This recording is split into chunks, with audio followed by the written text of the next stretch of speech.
a falta de disciplina. Por que que eu digo isso, que é a falta de disciplina? Porque eu vejo muitos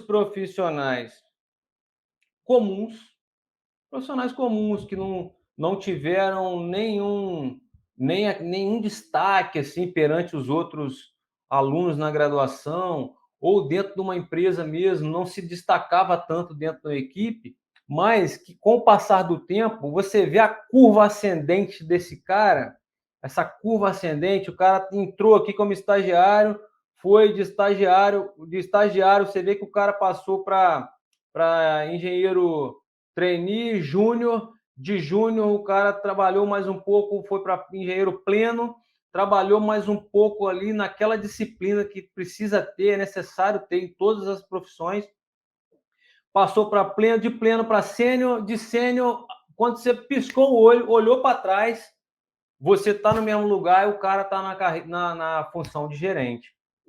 Qual que é a diferença de você que ficou aqui no mesmo lugar e do cara que chegou na hierarquia mais alta lá? Muito provavelmente ele foi mais disciplinado. Ele foi mais disciplinado. De repente você e ele sabiam o que precisava ser feito. Em quais habilidades que vocês precisariam investir, quais os cursos, quais áreas que você precisava dominar um pouco melhor para você ter um destaque na sua área profissional, né?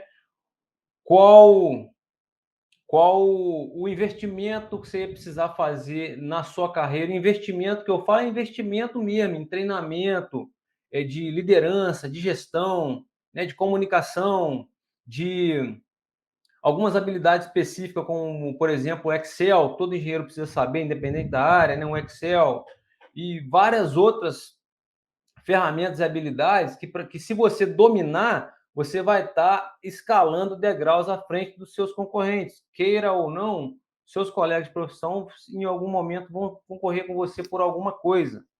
Então, essa pode ser a diferença.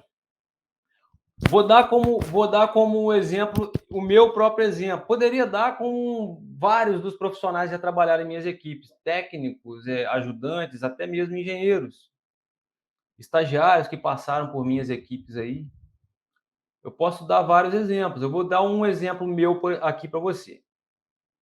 Eu, quando comecei a trabalhar no offshore, eu entrei numa equipe offshore que tinham 4 profissionais, todos no mesmo nível. Aprendiz, trainee, todos 3, a gente chamava, todos 4 na época, eu e mais 3, de capacete verde.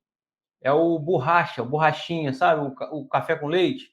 Pois então, quando nós chegamos nessa empresa, eu, como sempre tive o hábito de ter profissionais mais experientes e com uma visão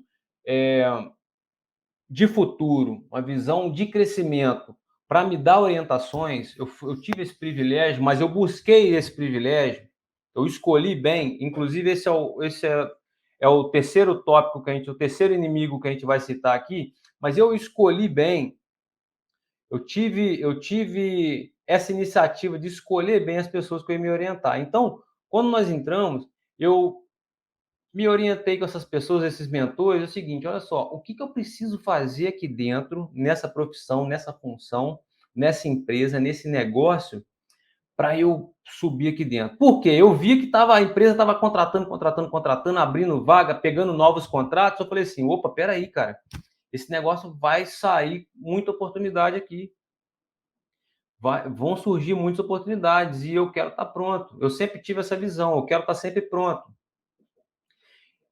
Eu ouvi dessas pessoas: opa, para você se dar bem aqui dentro, você precisa dominar bem a hidráulica, você vai precisar de um básico de inglês para te ajudar, porque você vai precisar comunicar com os gringos aí, com os chefões, e se você puder se comunicar diretamente, sem precisar do intérprete, você vai estar na vantagem. Por quê? Porque aí você pode se expressar, não precisa de ninguém te representar.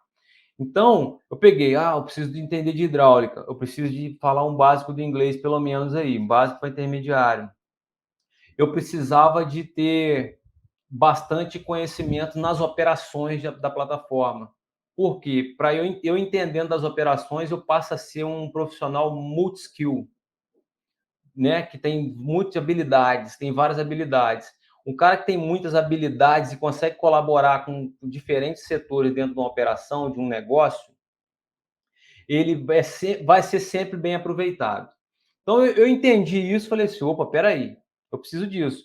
Eu tive disciplina para ir correndo atrás disso que eu precisava. Eu sabia o que eu precisava, ou seja, eu tinha uma estratégia, só que eu tive disciplina. Muitos desses da minha equipe que entraram comigo, de repente tinham também essa clareza do que precisava ser feito, porém não tiveram a mesma disciplina, aquela persistência, passando por adversidades. Eu sabia o que precisava ser feito e eu sabia que se eu fizesse, eu ia chegar lá. E não deu outra. Eu fui disciplinado, eu fiz, às vezes, contra a minha vontade. Tinha dia que eu estava com vontade de largar tudo. E não, isso dá muito trabalho. Eu não, e não, ó, pelo amor de Deus, ficar me sujeitando a isso, a chefe que às vezes não sabe liderar e tudo, isso tudo é parte do processo, pessoal. Isso tudo é parte do processo. Não tem como a gente delegar o nosso sucesso à mão dos outros. A gente precisa ser autorresponsável pelos nossos resultados, pelo nosso sucesso. Então, toda vez que eu me deparava com isso, eu pensava assim: independente disso, se eu quiser chegar lá, eu vou ter que passar por isso. Então, eu ia e passava. Não tinha para onde correr. Eu ia que ia e eu vou e pronto, acabou. Eu era disciplinado e comprometido com o meu sonho, com os meus objetivos. Então, é isso. Esse segundo inimigo é esse, a falta da disciplina, a falta de comprometimento com os seus propósitos.